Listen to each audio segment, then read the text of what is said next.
2002 के गुजरात मामले को लेकर अब भी कार्रवाई जारी है और इस कड़ी में सामाजिक कार्यकर्ता तीस्ता सीतलवाड़ को गिरफ्तार किया गया था, लेकिन सुप्रीम कोर्ट ने तीस्ता को बड़ी राहत देते हुए जमानत दे दी है। 3 जजों की बेंच ने यह फैसला किया। इसी के साथ ही जजों ने गुजरात सरकार के वकील पर कई सवाल भी दागे। इस दौरान तीखी बहस देखने को मिली, लेकिन आखिरकार जमानत पर मोहर लग गई।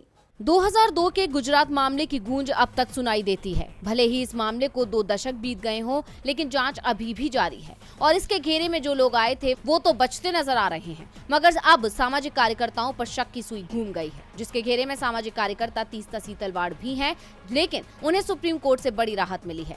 CJI UU Lalit, justice S Ravindra Bhatt और जस्टिस सुधांशु भट्ट ने तीस्ता सीतलवाड़ को अंतरिम जमानत दी।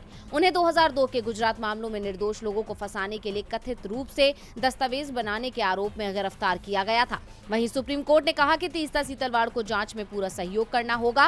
कोर्ट ने तीस्ता से अपना पासपोर्ट सरेंडर करने के लिए कहा। सुप्रीम कोर्ट ने कहा कि याचिकाकर्ता एक महिला है जो 2 महीने से हिरासत में है। जो मामला है वो 2002-2010 के बीच के दस्तावेज का है। जांच मशीनरी को 7 दिनों तक उससे हिरासत में पूछताछ का मौका मिला होगा। रिकॉर्ड में मौजूद परिस्थितियों को देखते हुए हमारा विचार है कि हाईकोर्ट को मामले के लंबित रहते समय अंतरिम जमानत पर विचार करना चाहिए था। वहीं सुनवाई के दौरान काफी सवाल जवाब भी हुए। सीजेआई ने सरकार से सवाल किया कि आपको तीस्ता से हिरासत में पूछताछ में क्या मिला। वहीं गुजरात सरकार की ओर से सॉलिसिटर जनरल तुषार मेहता ने कहा कि वो इंटेलिजेंट हैं, शायद कुछ बताया नहीं होगा। इस पर सीजेआई ने कहा कितने दिन की पुलिस हिरासत थी, तो उसने क्या जवाब दिया। एसजी ने कहा कि उसने कोई सहयोग नहीं किया। अब गुजरात सरकार की ओर से तो लगातार तीस्ता सीतलवाड़ को दोषी बताया जा रहा है, लेकिन कोर्ट ने उन्हें बड़ी राहत देते हुए जमानत दे दी है। जून में हुए राज्यसभा चुनाव के बाद महाराष्ट्र में ऐसा सियासी तूफान आया जिसने महाविकास आघाड़ी को सत्ता से हटा दिया और भारतीय जनता पार्टी के हाथ में सत्ता सौंप दी। लेकिन बीजेपी को मिली ये खुशी ज्यादा दिन तक टिकने वाली नहीं है और इसके संकेत दिए हैं एक तस्वीर ने। क्या है उस तस्वीर में और क्या है इसके मायने, देखते हैं ये रिपोर्ट। महाराष्ट्र में अब नई सरकार है जो भारतीय जनता पार्टी और एकनाथ शिंदे की मिलीजुली सरकार है। सत्ता सुख पाने के लिए ये दोनों साथ तो आ गए, लेकिन अब कब तक साथ रहेंगे ये बड़ा सवाल है, क्योंकि नई सरकार ने जब से सत्ता संभाली है तभी से बीजेपी और शिंदे गुट के बीच मनमुटाव की खबरें आ रही हैं। दोनों के बीच तल्खियां देखने को मिल रही हैं, कभी मंत्री पद को लेकर तो कभी विभागों को लेकर तो कभी विभागों के आवंटित बजट को लेकर। बीजेपी और शिंदे गुट में नाराजगी देखने को मिल रही है। इतना ही नहीं, शिंदे गुट का आरोप है कि बीजेपी सिर्फ अपना ही फायदा कर रही है और एकनाथ शिंदे को सिर्फ सीएम पद देकर बाकी सभी जगह पर खुद कब्जा कर लिया है। यानी नई सरकार में सिर्फ बीजेपी का वर्चस्व है, जिसके बाद से दोनों के अलग होने की अटकलें भी लगने लगी हैं। अब इन्हीं अटकलों के बीच ऐसी तस्वीर सामने आई है जिसने इन संभावनाओं को और ज्यादा बल दे दिया। दरअसल मुख्यमंत्री एकनाथ शिंदे गणेश चतुर्थी के मौके पर शिवसेना प्रमुख उद्धव ठाकरे के निजी सचिव मिलिंद नार्वेकर के आवास पर पहुंचे। हालांकि उनका कहना है कि वो भगवान गणेश की पूजा करने के लिए नार्वेकर के आवास पर गए थे, लेकिन मुख्यमंत्री के नार्वेकर के घर जाने के कई मायने निकाले जा रहे हैं, क्योंकि नार्वेकर उद्धव ठाकरे का करीबी माना जाता है।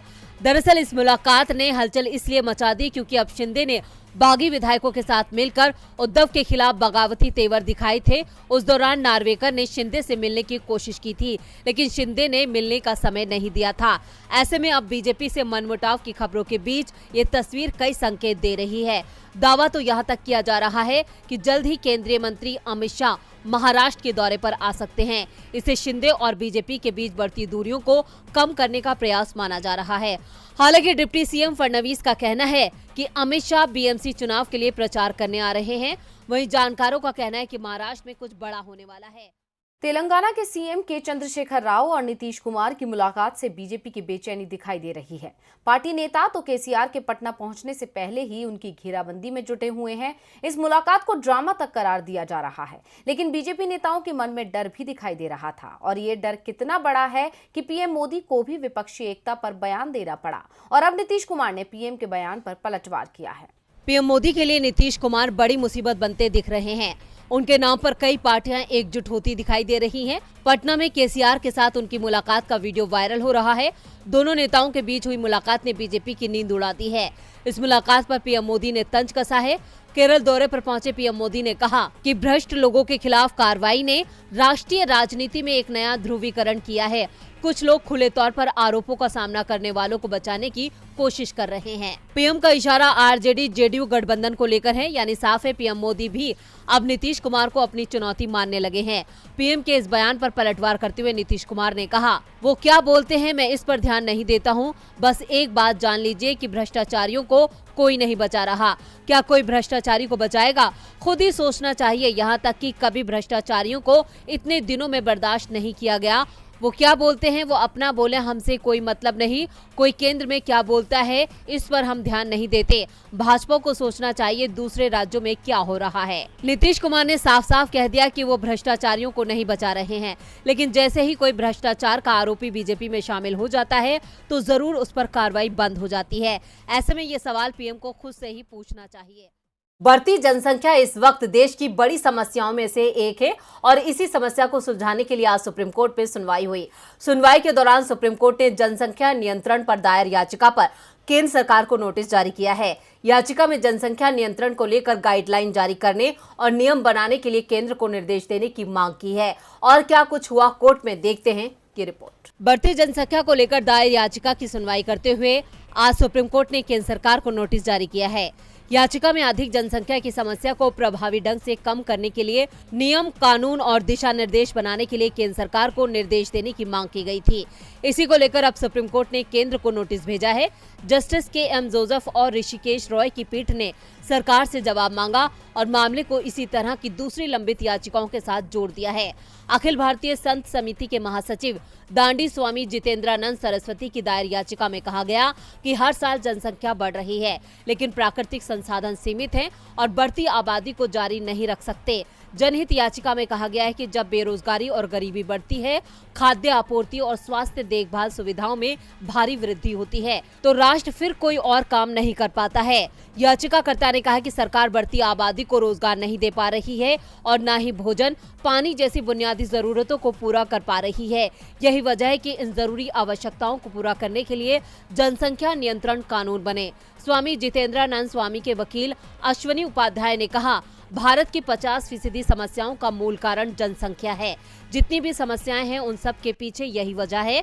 संविधान में लिखा गया है कि देश में जनसंख्या नियंत्रण के लिए कानून होना चाहिए, मगर सरकारों ने आज तक कानून नहीं बनाया है। सुप्रीम कोर्ट सरकार को आदेश दे कि वो जनसंख्या नियंत्रण कानून बनाए। सुनवाई के लिए डेट तय कर दी गई है। अब भी ये नहीं बना तो भारत में पानी और जमीन के लिए लड़ाई छिड़ जाएगी। ऐसा समय जल्द आएगा, ना रहने के लिए मकान होगा और ना ही पीने के लिए पानी। अब इसको लेकर सुप्रीम कोर्ट ने केंद्र को नोटिस जारी किया है, जिसके बाद सुप्रीम कोर्ट इस पर फिर सुनवाई करेगा। जब से गुलाम नबी आजाद ने कांग्रेस का हाथ छोड़ा है, तब से वो उस हाथ को कमजोर करने में लगे हैं, जिसके सहारे उन्होंने अपनी पूरी जिंदगी गुजारी। गुलाम नबी आजाद तो यहां तक दावा कर रहे हैं कि जम्मू कश्मीर में कांग्रेस बची ही नहीं है, जिसको लेकर कांग्रेस नेता जयराम रमेश ने गुलाम नबी आजाद के दावे की पोल खोल दी है। तो क्या कहा है जयराम रमेश ने, देखते हैं ये रिपोर्ट। कांग्रेस से अलग होने के बाद गुलाम नबी आजाद कांग्रेस पर लगातार हमलावर हैं और उनके निशाने पर सबसे ज्यादा राहुल गांधी है। जम्मू कश्मीर को लेकर भी आजाद ने यह दावा किया था कि घाटी में कांग्रेस खत्म हो चुकी है। अब कांग्रेस नेता जयराम रमेश ने गुलाम नबी आजाद पर निशाना साधा है। उन्होंने जम्मू कश्मीर कांग्रेस का एक वीडियो शेयर कर कहा कि दिल्ली के बंगलों में बैठे लोगों से कांग्रेस की जमीनी हकीकत बिल्कुल अलग है। उन्होंने कहा कि जमीनी हकीकत नई दिल्ली में बैठे लोग जो फैला रहे हैं उससे अलग है। जयराम रमेश ने ट्विटर पर जम्मू कश्मीर कांग्रेस के एक वीडियो को टैग करते हुए लिखा, ये जमीनी हकीकत है। ये मोदी सरकार द्वारा दिए गए बड़े बड़े लॉन वाले बंगले में बैठे लोगों द्वारा बनाई गई वास्तविकता से अलग है। लोग फर्जी खबरें फैला रहे हैं। दरअसल इस वीडियो में कांग्रेस के नेता ये कहते नजर आ रहे हैं कि भलेसा उपमंडल के सभी प्रखंडों के कांग्रेस कार्यकर्ताओं ने 1 सितंबर को गंगडो के पार्टी कार्यालय में बैठक की। बैठक 50 साल से ज्यादा समय से हो रही है। भलेसा गुलाम नबी आजाद का गृह गांव है। उन्होंने आगे कहा कि वो पहले भी कांग्रेस के साथ थे और आगे भी कांग्रेस के साथ ही रहेंगे। गुलाम नबी आजाद के इस्तीफे से जम्मू कश्मीर कांग्रेस से एक के बाद एक कई नेता इस्तीफा दे रहे हैं। लगभग 36 से 37 नेताओं ने उनके समर्थन में पार्टी छोड़ दी है। जयराम रमेश ने वीडियो शेयर कर ये साफ किया कि इस तरह की बैठक महीने के पहले दिन 50 से अधिक सालों से हो रही है और आजाद के इस्तीफे के बाद भी इसमें किसी तरह का कोई बदलाव नहीं हुआ है। आपको बता दें, बीते मंगलवार को गुलाम नबी आजाद ने G23 ग्रुप के नेताओं के साथ मुलाकात की थी। इस मुलाकात के कई मायने निकाले जा रहे हैं। इसे लेकर भी कांग्रेस नेता जयराम रमेश ने बड़ा बयान दिया था। उन्होंने कहा था कि G23 ग्रुप कभी अस्तित्व में था ही नहीं और इस मिथक को गढ़ने के लिए मीडिया दोषी